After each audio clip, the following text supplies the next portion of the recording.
It is possible to speak of three phases or waves of Pentecostalism in India. From 1905 to 1947, we often speak of a first phase or wave. This is the emergence of Pentecostalism in general, but also the establishment of a new branch of Christianity, as it were, as the movement will differentiate itself from Protestants, Catholics, and Orthodox congregations, forming independent institutional structures. In the case of India, Pentecostalism initially spread from Pune to present-day Tamil Nadu, Andhra Pradesh, Kerala, but also to Punjab, Gujarat, and the Bengal, via mostly Indian missionaries. However, South India quickly became something of a hub for the movement, lasting up until this day. This is, of course, not surprising given the historical centrality of the region for Indian Christianity. And today, about 2/3 of contemporary Indian Christians reside in South India. Scholar Michael Bergunder has argued that a conservative estimate is that around 20% of these Christians are presently Pentecostal. It is worth mentioning that northeast states like Nagaland, Mizoram, Meghalaya, and Manipur are today equally important, with a high percentage of Pentecostals.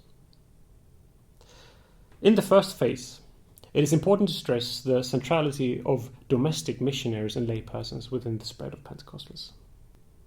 And while foreign missionaries played their part, the movement emerged largely with the aid of domestic forces, quickly rooted itself in India. Eventually, however, missionaries from the global north came to influence the movement more and more, first as a witness to the revival in Pune and other places, but also in order to establish what we can call classical Pentecostal churches. Missionaries from especially the American Pentecostal movement in South India are worth noting in particular, helping to found denominations like the Church of God and Assemblies of God India.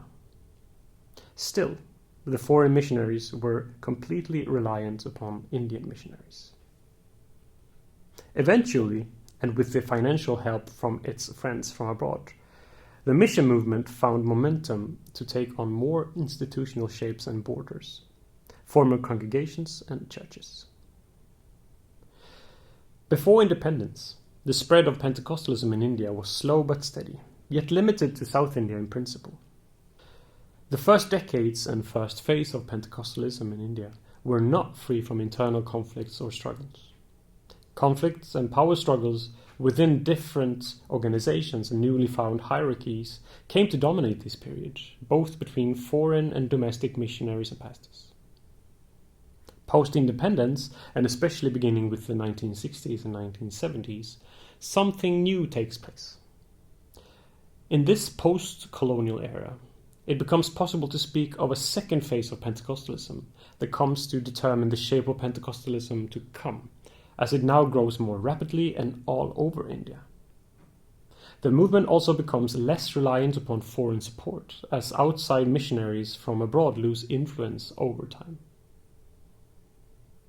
Pentecostal charismatic practices, focusing on personal relation with God and gifts of the Holy Spirit, also come to influence the well-established churches of Roman Catholics and the mainline Protestant branches of churches.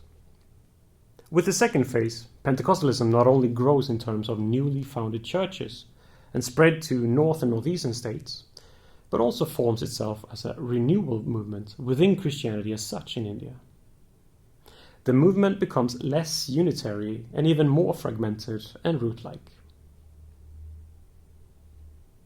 With the end of the 70s and the beginning of the 80s, we speak of a third phase, lasting till today, and with a renewed focus on miracles and the miraculous abilities of those who have a charismatic faith in God.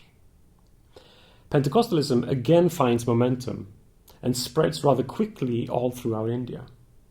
It is possible to speak of a new wave of churches and denominations being founded in this time as neo-Pentecostals or neo-charismatic, with a renewed interest in classical, practical aspects of Pentecostalism. These so-called neo-Pentecostals often use a very contemporary form of cultural expression and communication. For instance, a more contemporary form of worship and music or preaching than seen in the now quite established classical Pentecostal churches of India. The growth also made it possible for new kinds of churches, or more specifically new kinds of Pentecostal leaders. Interestingly, this phase means a new rhizomatic tendency of Pentecostalism, as the movement now gives way to low-caste leadership. Previously, and in particular in South India, but also throughout the movement, a high-caste leadership predominantly characterized existing hierarchies, and with this third phase, this comes to change. Pentecostalism attracts people from all castes, Adivasi and Dalits, all classes, and all social formations all over India. It is therefore time to look closer at some of the defining markers of Indian Pentecostalism.